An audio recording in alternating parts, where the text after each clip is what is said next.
कभी कभी बड़ी विपरीत परिस्थितियां उपासक के जीवन में आ जाती हैं, सबके जीवन में आती हैं।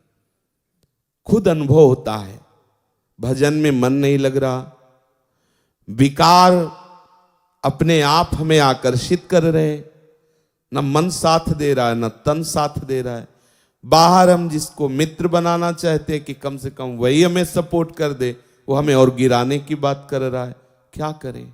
बिल्कुल असहाय, असमर्थ ऐसी स्थिति आती, पक्का आती, हजारों बार जीवन में आती।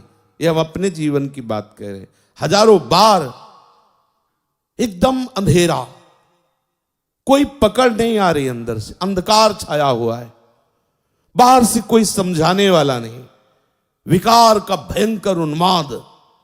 तब अब कहां जाऊं, किसके पास जाऊं? कोई सूत्र नहीं, कोई भजन में रुचि नहीं, एकदम एकदम ऐसी परिस्थितियां या बाहर से एकदम प्रतिकूलता। देखो, बाहर की प्रतिकूलता झेलने की सामर्थ्य भगवत चिंतन में है। अंदर से चिंतन सरस चल रहा है तो बाहर से हम प्रतिकूलता सह जाएंगे। पर ऐसी स्थिति जब अंदर अंधकार छा गया, अंदर अंधकार मतलब ऐसा लग ही नहीं रहा कि हम भजन करते हैं, कोई नाम में रुचि नहीं, कोई शास्त्र में रुचि नहीं। वो कुछ क्षण के लिए ऐसी बात आई न, शास्त्र में रुचि कोई, मतलब एक पता नहीं कैसी अंधकार में स्थिति, और बाहर सब प्रतिकूलता, विषयाकर्षण। अब उस समय केवल आश्रय काम करता है, केवल आश्रय। हो सकता है पुकार भी ना हो तो केवल आश्रय। जो आप अंदर से आश्रय लिए हो वो मूर्छा में भी रहता है, मूर्छित अवस्था में भी रहता है, मृत्यु समय भी वो रहता है। इसीलिए आश्रित का निश्चित भगवत प्राप्ति होती है, निश्चित कल्याण होता है। आश्रित का कभी पतन नहीं होता। इसीलिए बार बार सत्संग में रोज कहते हैं कि गोरे चरणारविंद का दृढ़ता पूर्वक आश्रय। जैसे हमारी मृत्यु का समय है, मन बुद्धि चित्त सब मूर्छावस्था को प्राप्त हो गए, कौन भजन कर रहा है? आश्रय उपस्थित है।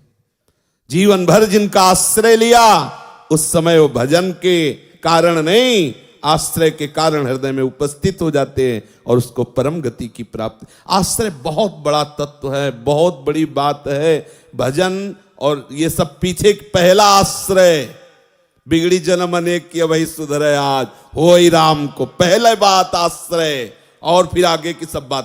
पहला आश्रय, उस समय आश्रय काम करता है। हमने देखा है, कई बार देखा है। एक बार हितधाम में श्री जी की सेवा में थे, तो ऐसी प्रतिकूलता आती, कैसे बताएं, बड़ी विचित्र प्रतिकूलता आती है। हम जिनके सहारे, उन्हीं से प्रतिकूलता। जैसे मेघ की बात आई ना, उन्हीं से ऐसा नहीं, हटो चलो, अब इधर हटो, अभी इधर हट गया, इधर भी हटा। अब वो जो सरस चिंतन हो, अब कैसे जिए?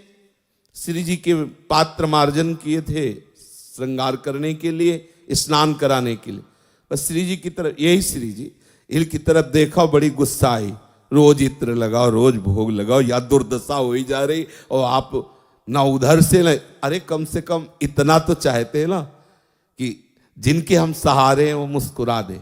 इतना भी नहीं चाहना, अगर इतना चाहोगे तो गड़बड़ हो जाएगा। बड़ा विचित्र खेल है। देखो, मन में इतना है, जैसे कोई दौड़ रहा है, चढ़ाई चढ़ रहा है, तो उसको एक लगता है इतना तो कोई कह दे शाबाश, तब तसल्ली होती है। हाँ, और वो इतना दौड़ रहा है, इतना परेशान हो रहा है, ऊपर से उसे और डांट के कर दे सारे कायर, तो उसको कैसा लगेगा? लेकिन इस मार्ग में ऐसा ही दवाई होती है। अगर कहीं बड़ाई हो जाए तो समझ लेना कोई अपराध बन गया, पक्का समझ लेना। अगर गुरुजन, वैष्णवजन, संतजन तुम्हारी बड़ाई सभा में तुम्हारा सम्मान, तो अंदर से महसूस करो कोई अपराध बन गया, प्रभु किसी अहम वृत्ति का मुझे दंड दे रहे हैं। पक्का समझना, उस समय हर्षित मत होना कि बहुत बड़ा लाभ मिल गया, गुरुजी देखो सम्मान करवा। नहीं, गुरुजन जब प्यार करते हैं तो अहम का नाश करके पूर्ण दैन्यता प्रदान करते हैं।